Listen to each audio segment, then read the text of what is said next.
사도행전 12장 1절부터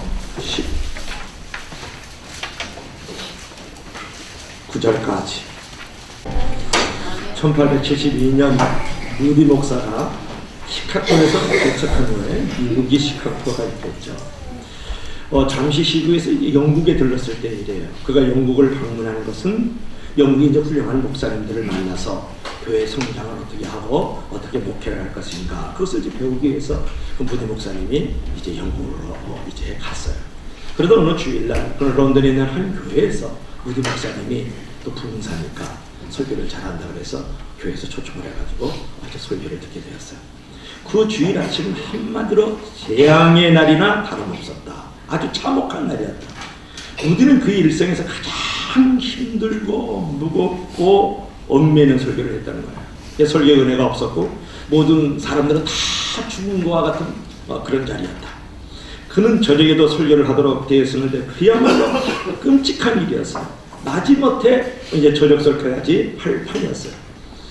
그러나 이제 놀라운 일이 벌어졌어요. 그날 저녁에는 더 많은 사람들이 찾아왔고 새로운 영적 생명력이 충만한 분위기였는데 무디는 당시에 그 느낌을 이렇게 말합니다. 보이지 않는 세계의 능력이 모두 청중들 위해 쏟아지는 기분이었다 라고 고백을 해요. 처음부터 계획된 것은 아니었지만 무디 목사가 예수 그리스도를 구주로 믿는 사람들을 일어나라고 권유를 하자 그때 500명의 사람들이 일어났다. 그는 확실하게 예수를 믿을 사람만 일어나기 시작했던 것이다. 그런 말이에요.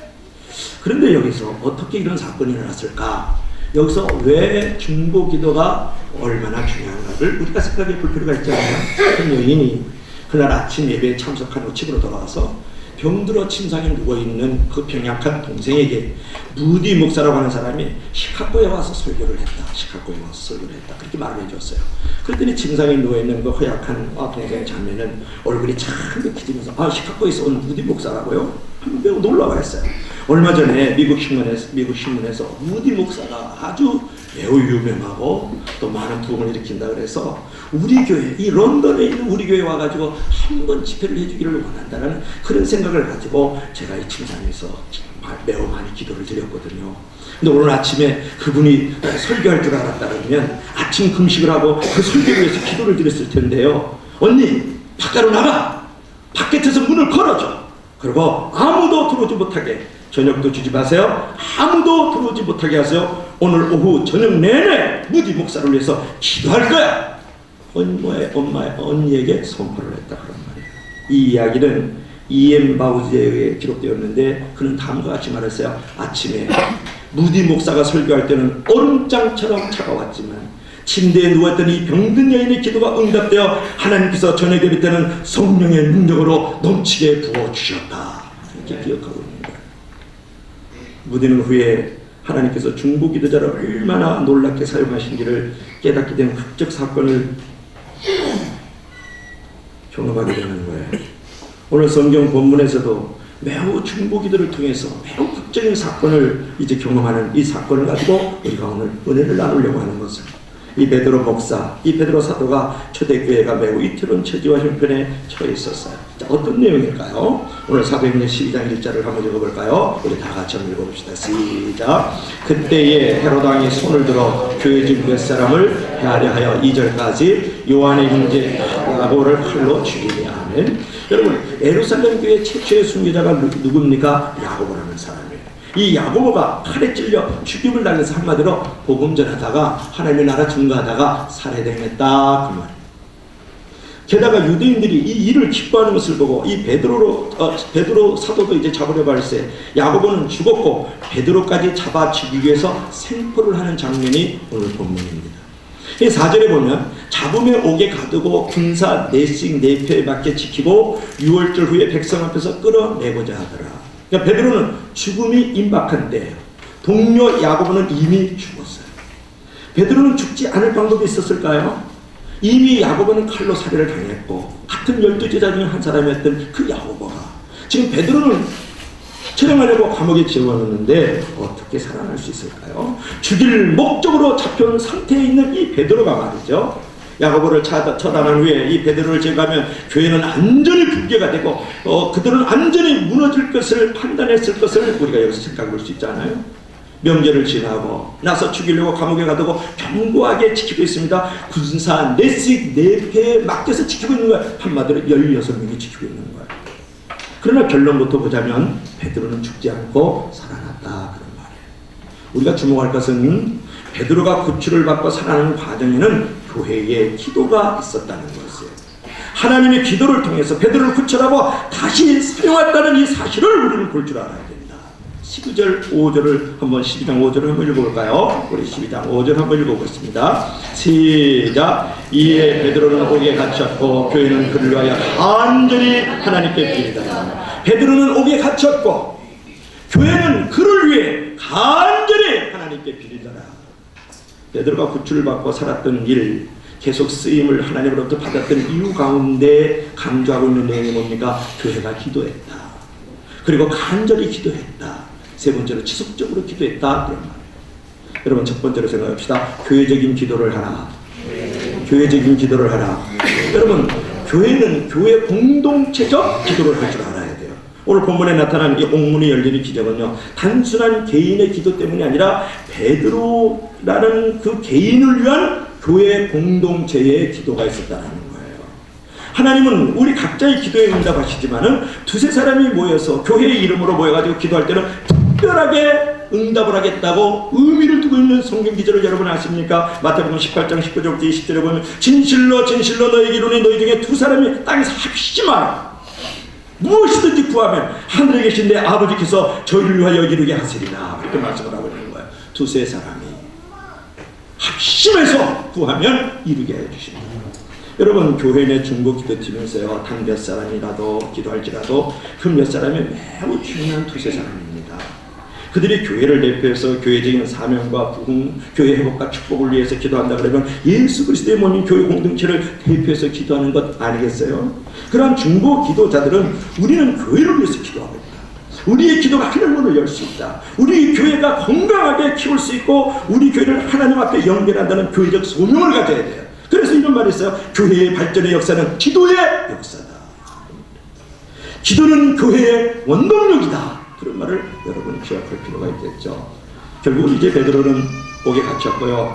교회적으로 막 기도를 합니다. 교회 이름으로 모였었을 때 성경은 베드로를 위한 기도의 상황을 설명하면서 어떻게 이야기했나요? 바로 교회가 기도했다. 그렇게 말하고 있어요. 교회가 기도를 했다. 이처럼 교회의 기도는 매우 중요하다는 거예요. 여러분 개인 기도하죠? 속으로 말해서 기도하죠? 교회의 기도도 매우 중요하다 그런 말이에요. 왜 교회는 기도를 해야 될까요? 무엇을 위해서 교회가 기도를 해야 될까요? 어떤 의미를 가지고 기도를 해야 될까요? 어거스틴이 이런 말을 했어요. 교회는 예수 그리스도의 성육신의 현장이다 그랬어요.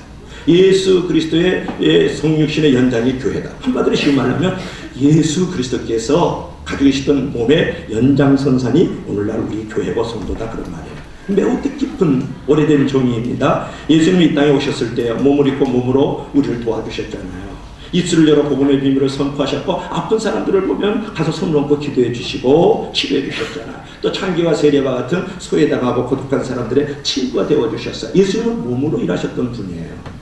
또 선포하고 가르치고 치유하셨어요. 뭐 프리칭, 티칭, 뭐 힐링 이런 말을 하지 않습니까? 복음서에 기록된 예수님의 사역은 바로 그런 것이었거든요. 그러다가 예수님이 십자가에 달려 죽으셨고 그리고 부활 승천하셨어요. 예수님이 이 땅에 계셨을 때 하신 일, 자신의 입술을 열어 복음을 선포하고 가르치고 아프고 연약한 사람에게 손을 얹어 치료하던 그 사역은 어떻게 됐는가 그런 말이에요.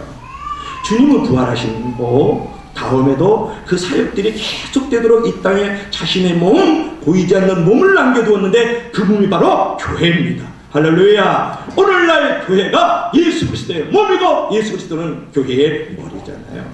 그러면 여러분 교회가 교회다울 수 있으려면 어떻게 하는 것이 좋을까? 이거 복잡한 얘기 아니에요. 주님이 하시던 일을 계속 하면 되는 거예요.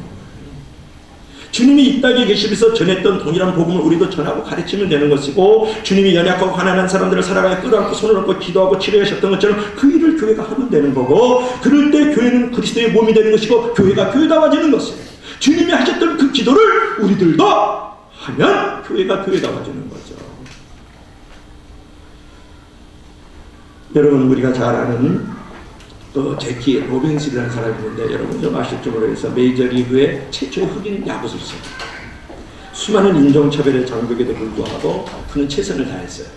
어느 날 로빈슨이 이제 브루클린 이제 야구장에서 경기를 할 때 볼을 놓치는 그런 어떤 실수를 벌였어요. 그러니까 막 백인 관중들이 저 흑인이 와서 야구장에 들어온 것도 못마땅해서 아주 속상해 죽겠는데 어쩔 줄 몰라면서 야유를 보내고 막 질시를 하고 막 욕을 대고 막 그냥 물건을 치고 던지고 그랬어요. 그때 그 백인 선수인 리스라는 사람이 로빈슨에게 다가와서 그를 다 끌어안고 천중을 이렇게 바라봤어요.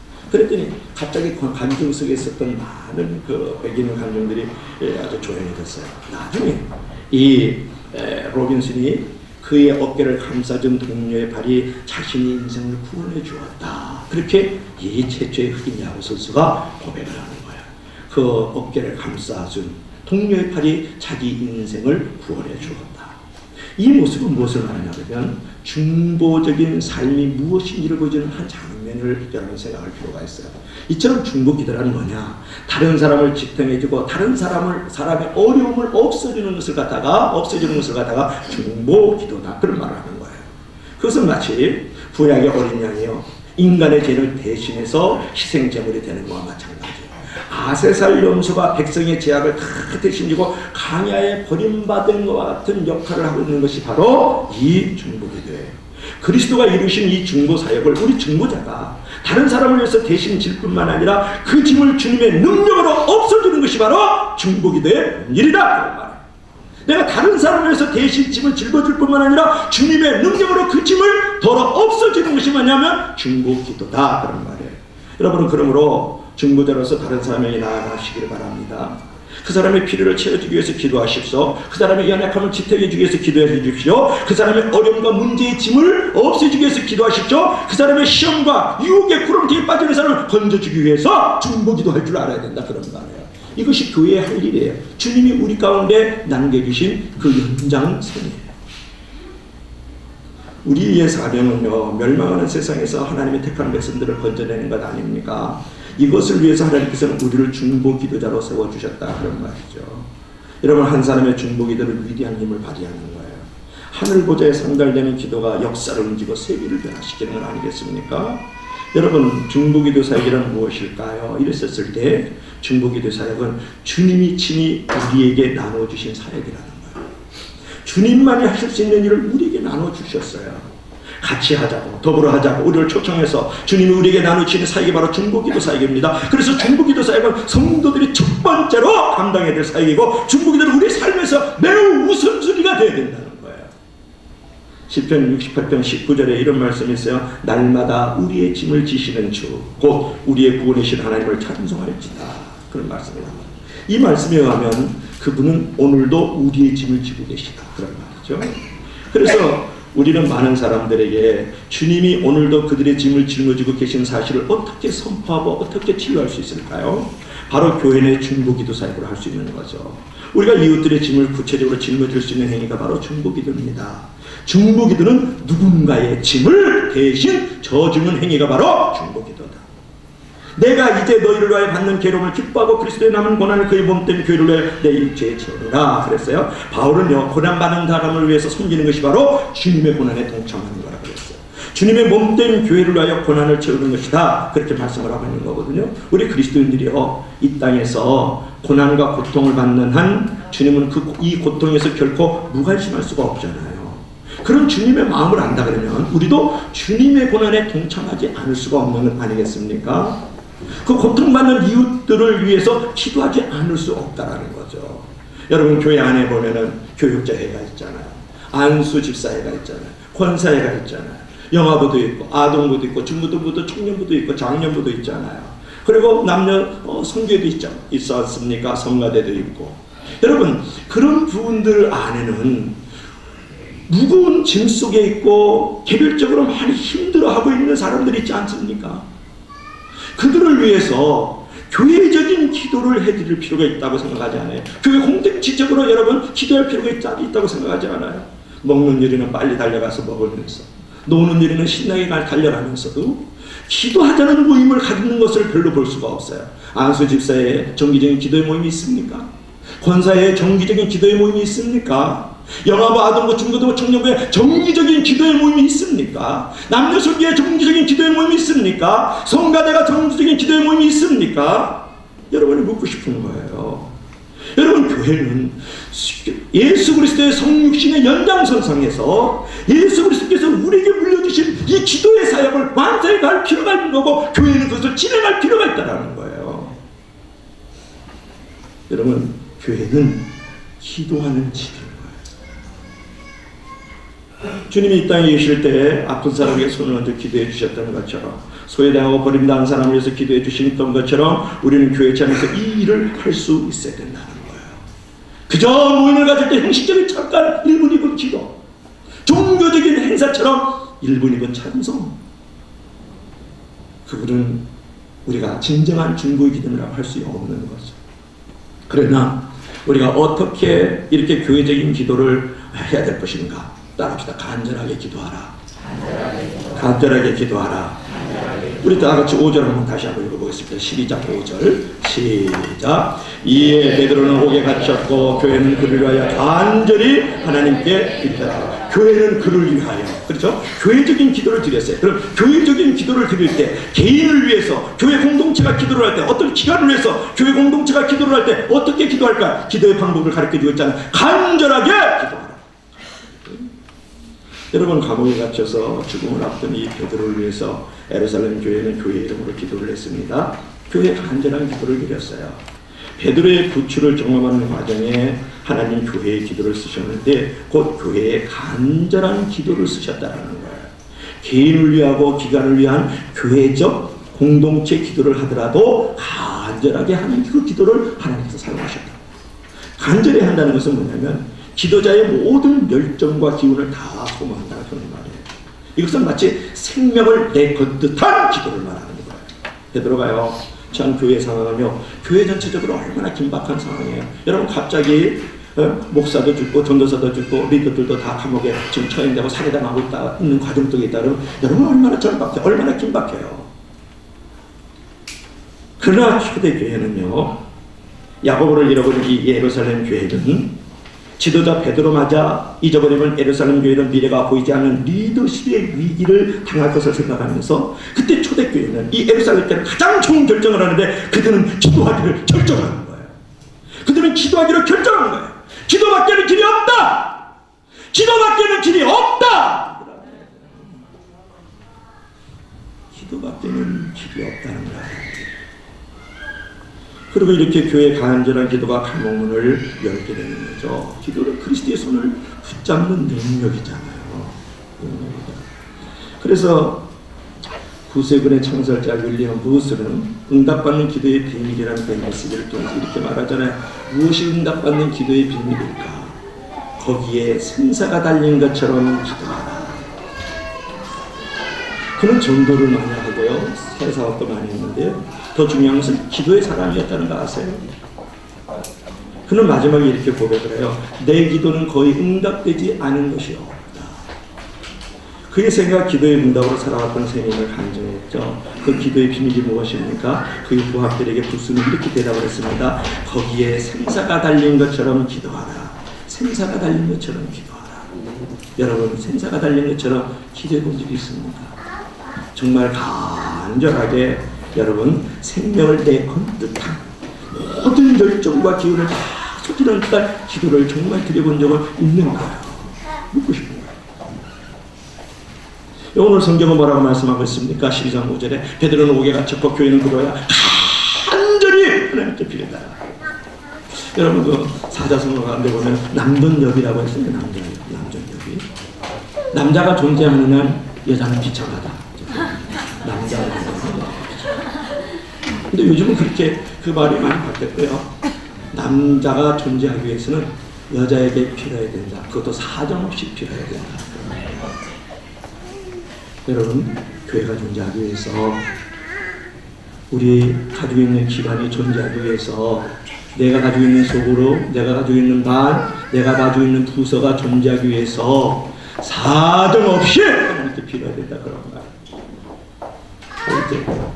여러분이 잘 아는 이야기인데, 고양이한테 쥐가 쫓겼잖아요. 지금 막 가다 막 따라가는 게 딱 갔죠. 알죠? 그러니까 고양이가 탁 덮치려고 그러니까 야옹 그러면 고개를 확 돌리면서 누가 지새끼가 야옹 그러니까 고양이가 너무 짙으냐 아유 이 녀석. 그래서 막판에는 그래도 이렇게 야옹하면서 아주 지설이 아니고 야옹하면서 대드립니다. 기특해서 살려줬어. 이 녀석이 지금으로 확 들어가니까 참 친구들이 많이 있잖아요. 어떻게 살아왔냐. 예국어 정도 하는 해야지. 제2 외국어는 한번 해야 돼. 이제 그랬어. 근데 그게 끝이 아니에요. 그리고 이제 이 지새끼가 다시 나왔는데 다른 고양이한테도 걸렸네. 그래갖고 고양이가 막 쫓아가니까 지금으로 쏙 들어왔어. 근데 고양이가 옆에서 그냥 지구멍 앞에서 딱 이렇게 그냥 미키마우스가 그냥 딱 이렇게 기다리고 있으니까 이 지가 못 나오는 거예요. 안 나와. 그러니까 그 바깥 지구멍 앞에서 막 갑자기 왈왈 멍멍 이러면서 야옹 막 이렇게 소리 나는데 잠잠한 거예요. 그러니까 지새끼가 이거 걔한테 이 고양이가 이제 쫓겨났구나 물려서 죽었나 보다.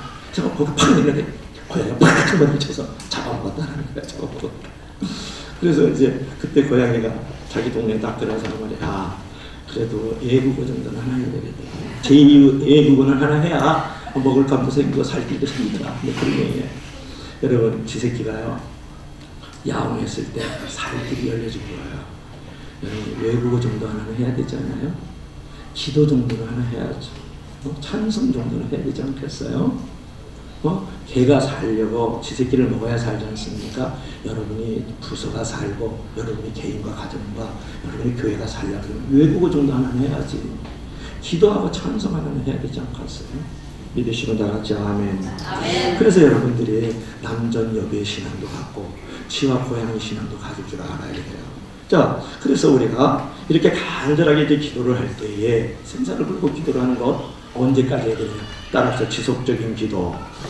이제 부담이 떠날 때까지 간절히 하라는 건데요. 여러분 교회가요 간절히 기도하는 순간 하나님이 이미 역사를 시작한 거예요. 그때 베드로는 감옥에서 나오고 있었어요. 그럼에도 불구하고 지금 집에서는 계속해서 기도하고 있는 거예요. 지금 베드로가 감옥에서 나온지도 모르고 말이에요. 창고가 풀려지고 그 파수꾼들을 지나가지고 지금 문을 막 팍팍 열면서 지금 나오고 있는데 말이죠. 천사들을 통해서 지금 베드로가 구출되었어요. 베드로가 나간 것도 모르고 예루살렘 교회를 계속 기도를 하고 있는 거예요. 그 소식을 들을 때까지 얼마나 지벽했는지 눈으로 응답을 목격할 때까지 베드로를 볼 때까지 계속 기도하고 있는 거예요. 지속적 기도. 우리가 어떻게 기도할지를 잘 가르쳐주고 있지 않습니까? 어떻게 기도해야 될까요? 언제까지 기도해야 될까요? 구하여 얻을 때까지, 찾아서 찾을 때까지, 또 두드려서 열릴 때까지. 그래서 성경은 뭐라고 말씀합니까? 기도는 계속하고 기도에 감사함으로 깨어 있으십시오. 골로새 4장 2절에 말씀하고 있잖아요. 토마스 왓슨이라는 사람이 저명한 설교가인데 이렇게 말을 했어요. 베드로를 감옥에서 끌어낸 것은 천사의 활동이었다. 그러나 천사를 움직인 것은 교회의 간절하고도 지속적인 기도였다. 그랬어요. 여러분 인생에서요 결핍은 하나밖에 없어요. 무슨 결핍인지 아세요? 기도의 결핍밖에 없는 겁니다. 이걸 아는 사람이 리얼 크리스천, 정말 크리스천. 인생의 위기는 단 하나밖에 위기가 없어요. 기도의 위기밖에 없는 거예요.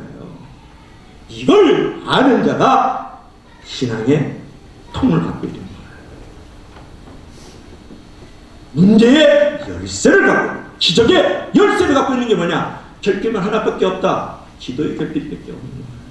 위기는 하나밖에 없다. 무슨 위기는 기도의 위기밖에 없는 겁니다. 오늘 이 상황을 보십시오. 베드로가 무슨 길이 열리겠습니까? 무슨 길을 열려서 나오겠습니까? 공중으로 공중부양을 하겠습니까? 땅으로 꺼져서 지하로 나오겠습니까? 결핍이 딱 하나 있어요. 기도의 결핍에 초대교회 성도들은 알았어요. 그래서 그 결핍이 채워지도록 무릎을 꿇는 거예요. 지금 베드로가 얼마나 위기입니까? 초대교회가 완전히 지금 박살날 상황이에요. 멸절될 상황이에요. 위기는 딱 하나의 위기를 이 초대교회는 알았어요. 무슨 위기요? 기도의 위기다. 기도로 간절하게 지속적으로 하고 있는 모습을 보십시오. 심지어는 베드로가 감옥문을 열고 집에까지 올 때까지 이 계집아이가 베드로가 천사인 줄 아는 거예요. 그래서 토마스 왓슨의 말이 맞지 않습니다. 베드로를 감옥에서 끌어낸 것은 천사의 활동이었지만 천사를 움직이기 위해서는 그의 간절하고도 지속적인 기도였다. 그런 말이에요. 오늘 한 선교사가요, 병원에서 쓸 돈을 가지고 중국인 조력자, 중국인 헬퍼와 함께 도보로 이렇게 돌아오고 있었는데, 그가 이제 해가 이렇게 뉘어놓을 질쯤에 그들은 아직 집에서 멀리 떨어져 있었어요. 그러니까 이제 선교사가 이런 말을 해요. 우리 이 조그만 야산에서 야영을 합시다. 하지만 이 지역에는 산적들이 있는 걸요. 그 헬퍼가 이제 조력자가 그 말을 했어요. 이 돈을 다 어떻게 하시려고요? 이 돈 가지고 가야 되는데. 이 조력자가 물어봤어요. 이 돈은요, 하나님을 위한 것이에요. 우리 이 돈을 지켜주시도록 하나님께 기도드립시다. 이렇게 하고 그들이 함께 기도를 한 후에 이제 잠자리에 들었어요. 다음날 아침이 됐는데 자신의 몸과 이 하나님의 돈이 모두 안전한 것을 알았어요. 그래서 수개월이 지난 후에 어떤 산적 두목이 병원으로 입원하게 됐는데, 그는 치료를 받으면서 이렇게 말을 하는 거예요. 당신은 혹시 얼마 전에 이러저러한 도시로 가서 돈을 가지고 온 적이 있죠? 그렇습니다만 당신은 그때 호위병들과 함께 어느 조그만 산에서 야영하지 않았어요? 우리는 어느 산에서 야영을 했는데 호위병하고는 우리가 이제 야영한 적은 없어요. 호위병을 데리고 간 적도 없고요. 호위병이 우리 가운데 있지 않았는데요. 아니, 우리는 당신이 돈이 가지고 있는 걸 알고 뒤쫓아가다가 그걸 약탈하려고 했는데 27명이나 되는 호위병들이 당신들 이렇게 진치고 약탈하지 못하도록 지키고 있어서 우리가 겁나서 그냥 도망버려 말았습니다. 산적두목이 이렇게 얘기를 하는 거예요. 얼마 전에 그 선교사는 영국의 어느 집회에서 그 간증을 나눴어요. 그런데 그 집회에 참석했던 어떤 사람이 그 선교사에 이렇게 말을 하는 거예요. 우리가 선교에 대한 부담감 때문에 그날 밤 예배를 마치고 기도 집회를 가졌던 것을 저는 지금도 기억하라고 했어요. 그리고 자기 일기장을 들춰보면서 이렇게 덧붙였어요. 그날 밤 거룩한 부담을 가지고 기도했던 27사람의 기도의 중보자들이 있었습니다. 믿으시면 다 같이 아멘. 여러분, 그러면 중보할 때 한 가지 기도 제목을 얼마나 오래 해야 되겠습니까? 성경은 말씀하시기를 모든 기도와 간구로 하되 항상 성령 안에서 기도하고 이를 위하여 깨우고 하기를 항상 힘쓰며 여러 성도들로 하여 기도하라. 이렇게 말씀을 하고 있는데요. 물론 응답받을 때까지 해야 되겠죠. 그러나 기도의 선배들이 가르쳐준 또 하나의 좋은 교훈이 있어요. 신앙의 선배들은 하나님의 그 마음의 부담이 떠날 때까지 기도하라는 거예요. 우리의 신앙의 선배들은 마음의 부담을 하나님의 기도라는 신호로 알아차리고 그 부담이 없어질 때까지 실제적으로 구체적으로 매달리면서 간절히 지속적으로 기도한다는 거예요. 기도 안 하는 사람들이 특별히 같은 자세가 있어요. 사람을 원망합니다. 자꾸 판단하고 정죄하고 비판하여 그런 거 아니에요. 그렇게 그런 마음이 들면 하나님의 거룩한 부담을 주셔서 기도하라는가 보다 이 생각을 해야 돼요. 빨간 옷 입고 노란 옷 입고 오는 게 뭐가 중요합니까? 기도 먼저 하고 말씀 나중에 나누는 뭐가 중요합니까? 앞자리 뒷자리 하는 게 뭐가 중요합니까? 교회에서의 우리의 본질은 뭡니까? 기도입니다. 기도를 하고 있느냐 안 하고 있느냐, 당신이 말씀에 순종하고 있느냐 안 하느냐, 이 교회 여러분들이 성령의 가르치심과 지성과 성령의 임재 안에서 우리가 지금 돌봄을 받고 있느냐, 이거에 대해서 몸부림을 치고 이거에 대해서 아우성을 쳐야 되는데 빨간 옷 입고 노란 옷 입고 있느냐, 말씀이 언제냐, 찬송이 뒤냐, 이런 거 가지고 놀할 때 아니에요. 성가대원들이 가운을 입었냐 안 입었냐, 이런 거 중요한 거 아닙니다, 여러분. 그게 무슨 본질입니까? 그래서 여러분, 목회자, 성도, 기관, 이 지역, 나라, 어떤 사람이 자꾸 생각이 난다 그러면 기도라는 제목을 아시면 돼요. 이것이 마음의 부담이죠. 기도라는 것은 이 부담을 끌어안고 곧바로 정무기도를 통해서 하나님 앞에 나아가야 되는 것이죠. 많이 뭉치는 새가 높이 날아갈 수 있지 않습니까? 많이 뭉치는 새가 높이 날아간다. 그래서 이제 우리가 누가복음 18장 1절부터 이제 7절 말씀을 보면 이렇게 시작이 돼요. 항상 기도하고 낭망치 말아야 될 것을 저에게 비유하여 가라사대. 그러니까 간절히 교회적으로 기도를 하고 간절히 기도하더라도 지속적으로 기도하여 그될 것을 가르쳐 가라사대. 이렇게 생각하면 좋잖아요. 어떤 도시에 하나님을 두려워 아니하고 사람을 무시하는 그런 재판관이 하나 있었어요. 하나님도 무시하고 사람도 두려워하지 않는 사람. 그 도시에 한 과부가 있었는데 자주 그 입에 가서 내 원수에 대한 나의 원한을 풀어주라고 밤낮으로 문을 두드리는 거야. 얼마 동안 듣지 아니하다가 이 불의한 재판관이 생각해, 내가 하나님을 두려워하지 않고 사람을 무시하는데 이 과부가 나를 공격했지 않냐, 내가 그 원한을 풀어주리라. 그렇지 않으면 늘 날라와서 그냥 잠도 못 자게 하고 괴롭히고 그렇게 하리라. 주께서 또 가라사대 불의한 재판관의 말한 것을 들으라 하물며 하나님께서 그 밤낮 부르짖어 원한을 사모하면서 부르짖는 자들의 기도를 들어주시지 않겠느냐, 오래 참으시겠느냐, 그런 말씀이에요. 부르짖는 택한 자들의 그 원한을 하나님이 풀어주시지 않겠느냐 그러면서 8절에 뭐라고 말씀합니까? 내가 너에게 이르노니 속히 그 원한을 풀어주라. 그러나 인자가 올 때 세상에서 믿음을 보겠느냐. 믿음을 보겠느냐. 이 믿음은 어떤 믿음입니까? 지속적 믿음, 머무는 믿음. 우리가 어떤 기도를 주 앞에 올렸을 때 당장 응답되지 않을 수 있어요. 그래도 내가 선하신 하나님, 의로우신 하나님, 내 모든 것을 하시는 하나님 앞에 내 문제를 알려드리고 부탁을 했을 때 그 하나님 반드시 나에게 응답하신다는 그 믿음을 갖고 계속 주 앞에 머물러 있는 모습, 이 믿음은 그냥 믿음이 아니라 지속적 믿음이고 머무는 믿음이다. 신학자가 그렇게 얘기해요. 그런 머무는 믿음, 지속적 믿음을 가지고 자녀를 위해서는 기도해 본 적이 있어요? 정말 오늘은 교회를 위한 기도인데 한 성도를 위해서, 우리 부서를 위해서, 우리 회를 위해서, 우리 기관을 위해서 지속적 머무는 기도를 드려본 적은 있느냐? 그런 말이에요.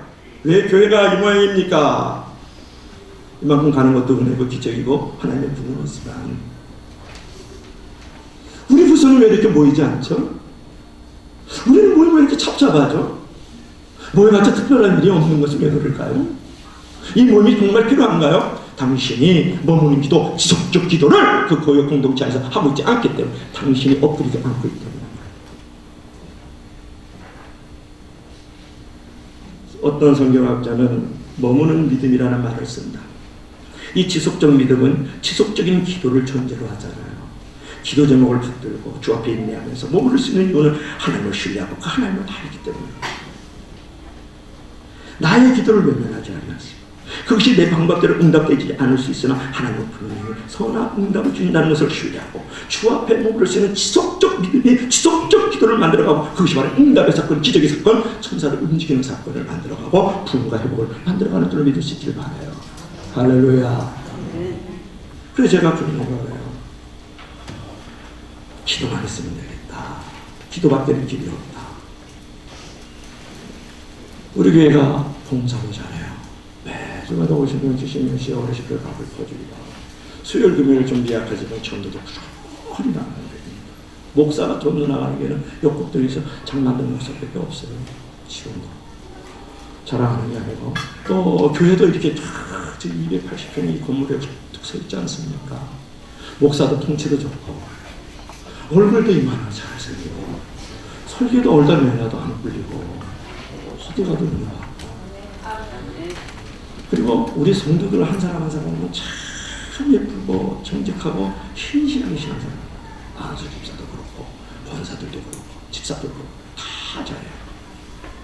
다 잘하는데 여러분 무엇이 지금 필요하냐 그러면, 그리고 어떤 사람 나보고 그래. 목사님 참 성도들 괜찮고 교회도 괜찮은데 왜 교회가 아직 무풍지대입니까? 왜가 바람이 좀 일어나야 되는데 왜 바람이 일어나지 않느냐. 이제 그런 왜 뭔가 화산이 폭발하는 것 같은 이렇게 풍의 불길이 번져가야 되는데 왜 그 불이 일어나지 않고 있을까요? 기도도 좋고 교육도 좋고 공사도 좋고 예배도 좋고 다 좋은데 뭐가 부족할까요? 우리 가운데 기도가 부족합니다. 기도만 부어지면 기름 위에 불을 땡기는 것 같아서 확 터져. 폼페이를 봤어요. 인류 최후의 날 폼페이를 봤어요. 가슴이 쳐지시죠. 그냥 쓰나미가 일어나듯이 시절이 갈라듯이 기도만 하면 어떤 위대한 기적과 부흥과 회복의 큰 하나님의 손길을 움직일 수 있겠는데 기도의 불이 붙죠. 기도의 불이 붙어요. 다 마찬가지 모든 부서 모든 교인들이. 그래서 여러분이 부탁을 드립니다. 각 기관별로 각 부서별로 각 회별로 중부기도자 2사람 세우세요. 안 되면 리더가 계속 나오세요. 새벽을 깨우고 금요기도를 깨우셔야 합니다. 기도 없는 성공은 성공 그 자체가 나를 망가뜨립니다. 기도 없는 부흥은 그 부흥이 헛된 부흥. 오늘 예화를 하나 하고 마치죠. 여러분, 설교의 왕자라고 불리는 스폴전 목사님이 사역하던 교회가 런던에 있었어요. 그것은 한때 한 6천 명 이상의 최고 2만 명 청중이 모였고, 당시 성령 충만하고 하나님의 능력과 영광으로 불타오르던 교회가 그 스폴전 목사님의 교회예요. 스폴전 전기에 보면 이런 얘기가 나와요. 그는 교회를 방문하는 사람들을 항상 교회 본당이 아닌 아래층으로 데리고 갔다. 그곳에 기도하는 성도들이 많았는데 그는 성도들의 모습을 자랑스럽게 보여주며 이렇게 말했다. 이것이 제 목회의 비밀입니다. 그들이 나의 힘이고 우리 교회의 발전소입니다. 스폴전 목사님의 이 탁월한 설교 때문이 아니라 기도하던 성도들을 통해서 그 교회는 항기를 누리고 영국을 변화시키는 변혁에 초점이 됐다. 그러나 스폴전 목사님이 떠난 그 교회는 지금 비틀거리고 있고 지금은 노인들만 50명도 모이고 있지 않다. 발전소가 꺼졌다. 기도의 발전소, 기도의 원동력이 없어졌다. 어떤 사람은 교회 몰락 원인 중 가장 큰 문제점으로 기도의 운동이 없어졌다는 사실을 지적을 했어요. 기도가 사라질 때 하나님은 영광을 그 교회에서 거두합니다. 기도가 교회를 움직이고 교회를 발전시키는 위대한 힘인 줄로 믿습니다. 할렐루야.